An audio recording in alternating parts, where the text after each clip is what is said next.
Was John Brown a terrorist? No, at least not by any formal definition. According to the U.S. Code, terrorism involves violent acts that break the law and appear to be intended to intimidate or coerce people, government policy, or to disrupt the process of government by mass destruction, assassination, or kidnapping. But before we go any further, let's ask and answer another question to sort of set the stage. What were border ruffians? Leading up to the Civil War, border ruffians were pro-slavery raiders from Missouri, a pro-enslavement state, who terrorized the Kansas Territory through violence that peaked in the 4 years between 1854 and 1858. They were trying to force acceptance of slavery in an anti-slavery territory. Armed with guns, knives, and other weapons, these terrorists forcefully interfered with elections by preventing freemen from voting and by illegally voting themselves. They also committed acts of violent terror on Kansas settlers, taking lives and destroying property. Their violence spurred the phrase, "Bleeding Kansas," which is a label often hung on John Brown for the Potawatomi incident. Border ruffians violently attacked Lawrence, Kansas in May of 1856 after being incited by Missouri's U.S. Senator David Atchison, a border ruffian himself who became one of their rhetorical leaders. Yes, ruffians, draw your revolvers and bowie knives and cool them in the heart's blood of all those damned dogs that dare defend the damned breathing hole of hell. Wow.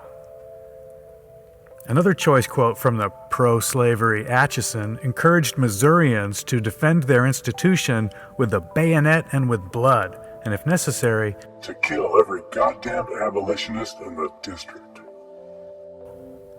Border ruffians illegally disrupted elections, violently threatened, injured, and killed peaceful citizens in order to force enslaving humans as a government policy.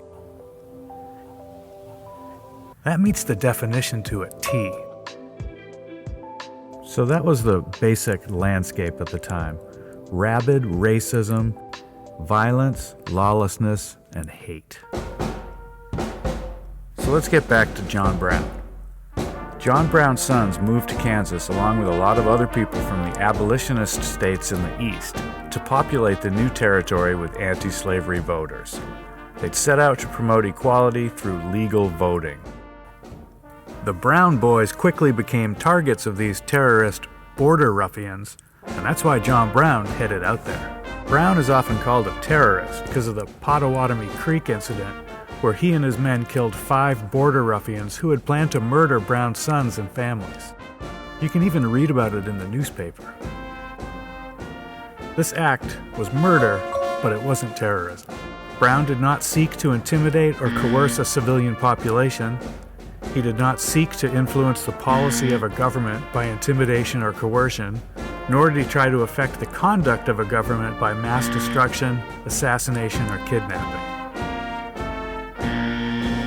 He didn't do any of that, even though he had ample opportunity.